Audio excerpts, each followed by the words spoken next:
Hey Broadway.com viewers, it is Corbin Bleu here. Welcome to Blue Skies, the 6th edition.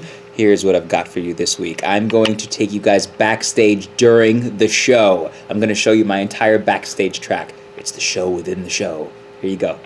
So I'm actually, this curtain right here, this is where I hang out right before the show. I literally, as the opening number is happening, I stand right here, and then they start the show. We're waiting, and then we go. So here we go. Let's start the show. Let's do Heat Wave. Gotta make my big grand entrance. Come on, Louise. Gotta be able to have the big curtain that drops. I have a fiance. Fiance? Well, where the heck is she? Ladies and gentlemen. So we finish Heat Wave. We're about to go into Planet to be thankful for. This is the point in the show where I start sweating profusely. Gary, my dresser, usually has a towel on hand, and it just pours out of me just constantly throughout the rest of the show. And now we get to go do some gobble gobble. Put this hot jacket on. Okay. Shall we?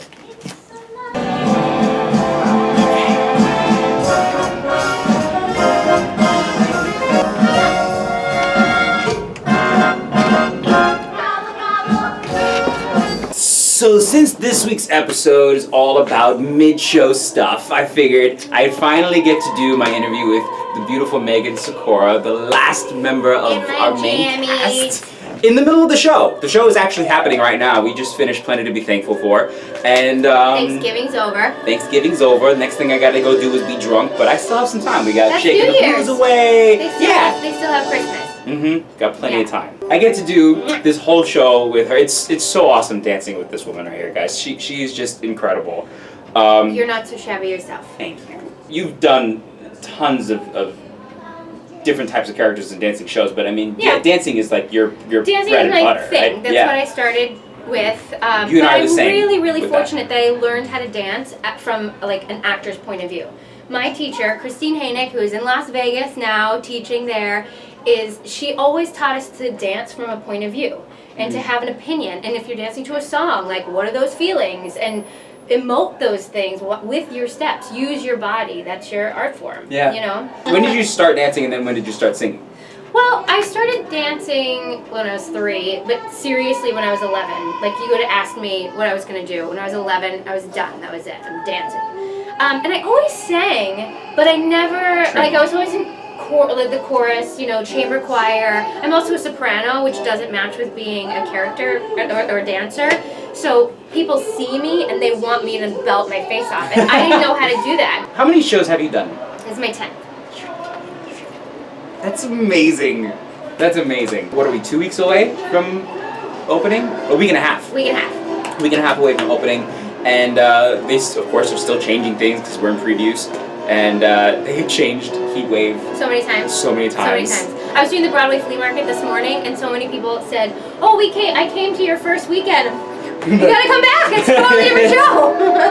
Luckily, like, she's so reliable out there because there are so many times where there's been times where they change something that day, and I start going into the choreography, and she just kind of like pushes me in the direction. She's like, "Nope, we're going that way today." Okay. Like I said, we just finished our 2 numbers together, and in Heat Wave, we do this big lift, and I accidentally turned your skirt backwards in the middle of the lift somehow. I don't even know how I did it. It's just a dip flip. Like, it happens a little bit, but today it went all the way around, and then I couldn't get it off. Do you invite people prior to opening?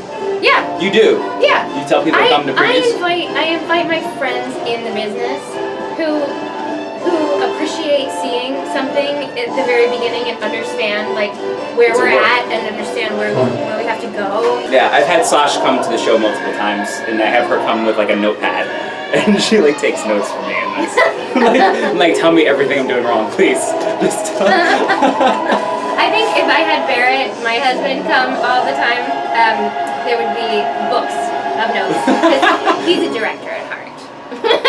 Also an amazing dancer too, right? Yeah. He's in Chicago. Gorgeous dancer.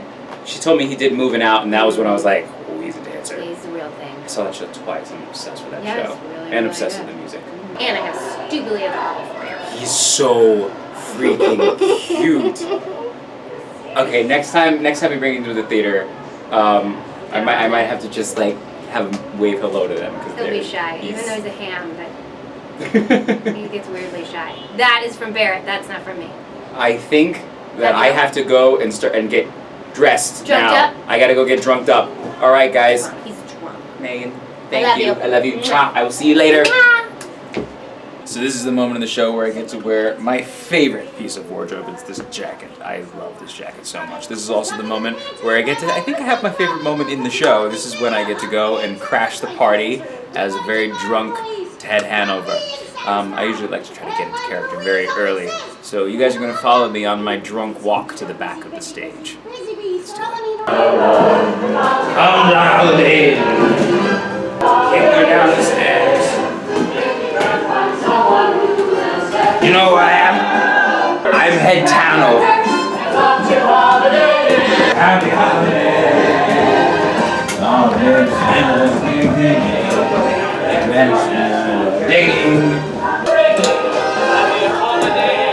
Ma!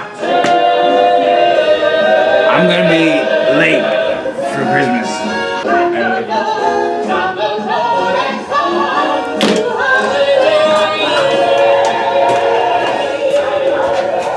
Doc! I'm waiting for my cue. It's right now. 1 minute to go, 1 minute to say goodbye before we say hello.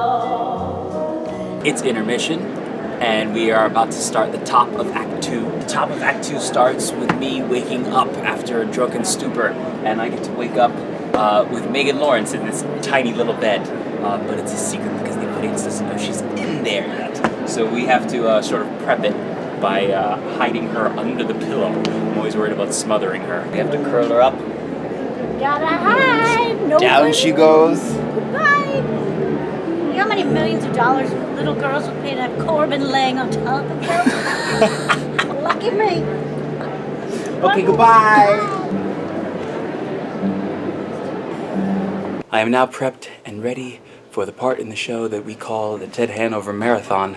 It is when I have 7 quick changes in a row. I pretty much go on stage, do a scene, come off, change, go on, do a number, come off, change, and I do that 7 times. It's psychotic. Because it's so crazy, I really can't even like hold the camera, and there's too much chaos going on for anybody else to even stand back there because there's so little space. So I will hit you guys up again at the end of the marathon. You'll see I will be drenched in sweat. Wish me luck. See you guys later. I just finished the marathon. That is the craziest thing.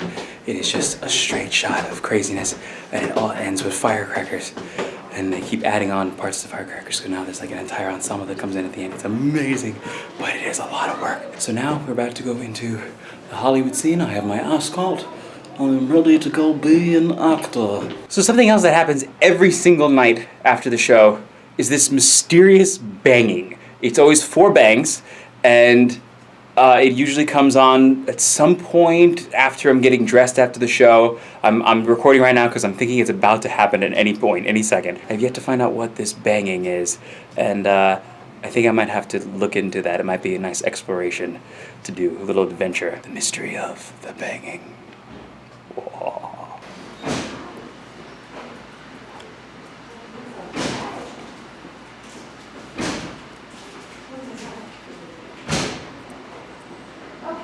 What is that? So weird. Shaking the blues away. We did a show today, and that's it. It is now time to get undressed and enjoy the rest of the evening. Good show, everybody. Good night.